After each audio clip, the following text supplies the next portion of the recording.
Let's go to the game one. That was a big-time headliner. Georgia takes on Clemson, Joe, and wins. Over the last 120 minutes, Joe, guess how many touchdowns Kirby's defense has given up? 0. No touchdowns in the last 120 minutes that Georgia has played. Carson Beck struggled early, but then started to find his rhythm after the second half. That game was really close through a half, but then the depth overwhelmed Clemson in the second half. I guess your thoughts on how this game went. Yeah, I couldn't have nailed this prediction any better because, the one thing that we talked about, if Clemson needed to get a spark to get themselves into the game and to get this game back close, they clearly did not have the receivers. And it's something that I've been banging the table and yelling incessantly that Clemson did not have the receiving talent to compete with a team like Georgia. I was stunned by the amount of people trying to depict this game to potentially be close. It was unbelievably ridiculous. This game had no shot at being close except for the first half. The minute that we saw in the second half that the athletes were starting to separate, that was when we saw the real scope of these two teams. To keep it on Georgia before we get to Dabo, which I'm sure we're going to talk about with this game, dude, Georgia just continues to win in the most boring way possible, which is great. That means that you play stout-ass defense, you punch teams in the face, you get interceptions when you need them, you've got a ridiculous elite athlete in Malachi Starks back there that can change a game in an instant, which is hard to say for any safety in college football. And then lastly, Carson Beck's composure with pressure in his face against a good defensive line, that to me is what's going to help them win another national title. That to me is what is going to help them go on an SEC championship run and potentially finish the year undefeated. Having a guy that's that composed and know where to go with the football, it is going to pay ridiculous dividends for Georgia later on the year. I've never been more in on Georgia after the way that I saw them play in that game. You know what I thought was funny about this game? Landon Humphreys. Let me tell you why. He had a big day. Landon Humphreys is a wide receiver that entered the portal and scored a touchdown, had 2 catches, 63 yards, but was their leading yard receiver yesterday. Joe, Clemson needs receivers. And when you don't portal, this is when depth starts taking over. Now, we'll get to Dabo in a minute. Joe, here's what I will say. Okay, I thought that the battle up front, Clemson's D-line versus Georgia's offensive line through the first half was an outright war. And I think there's got to be something to be said about how good that Clemson defense played in the first half. But once the halftime was over, Georgia came out in the second half. They started to scheme them up a little bit. They started taking over. But what's not missed on me, and I don't want it to be missed, is that front seven from Clemson is nasty.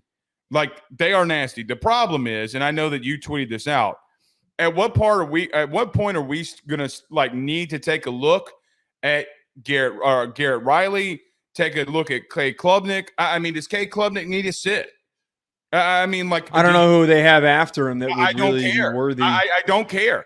I mean, at some point, Joe, you gotta find a way to get the ball vertical. Joe, you know what that Georgia did?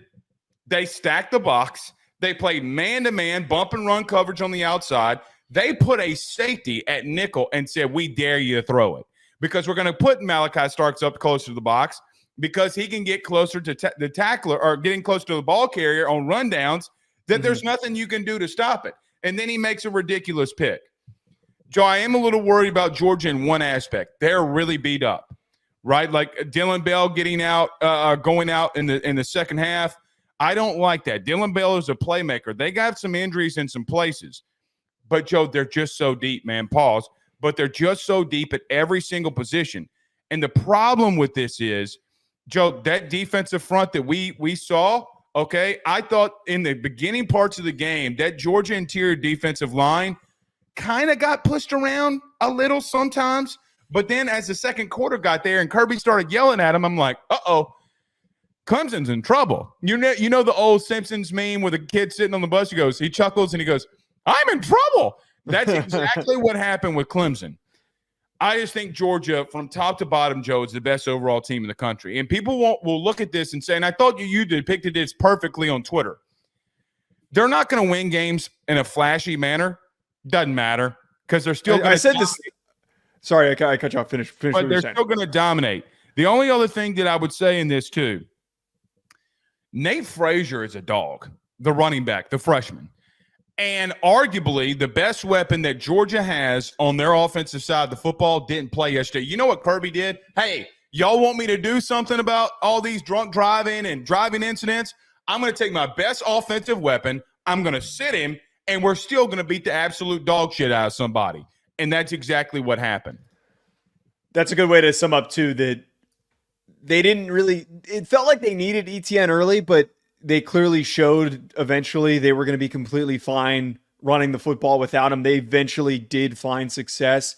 I understand with what you're saying that, like, maybe they were a little bit banged up, and you know losing Dylan Bell. Oh, yeah, they were very banged up, man. I think that once ETN's back, I think that this offense is going to hit a completely new level of accomplishment. But the point that you just said, though, I made that exact same take last year with Georgia, that they're never a team. They're not like Miami's going to be like this year, where it's big splash plays and gaudy passing totals. It's just going to be grind you down, grind you down, grind you down. It might be close a little bit in the second quarter, and then eventually they're going to break away. They're going to just beat your ass into the ground on both lines of scrimmage so much that by the fourth quarter, there's so much separation. That's exactly what happened, and it happened so much last year and in the past, where there's eventually that breakaway point where the big rushes start to pop up, the big passing plays start to pop up, the interceptions, the turnovers, the sacks,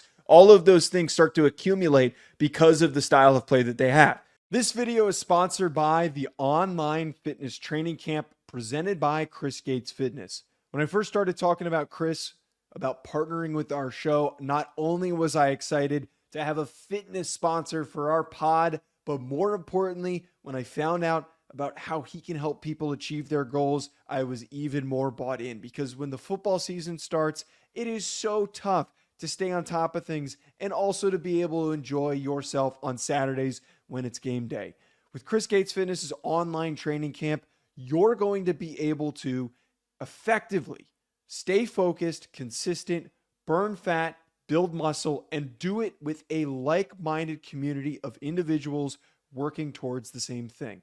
On top of this, you're going to be able to get direct coaching from Chris and the ability to ask him questions with an access to a live Q&A where you can get direct, personalized support from Chris himself. Don't wait any longer. If you're trying to get in shape during this fall and you want to be able to do it with the right support system, head on over to chrisgatesfitness.com/training camp or click the link in the description.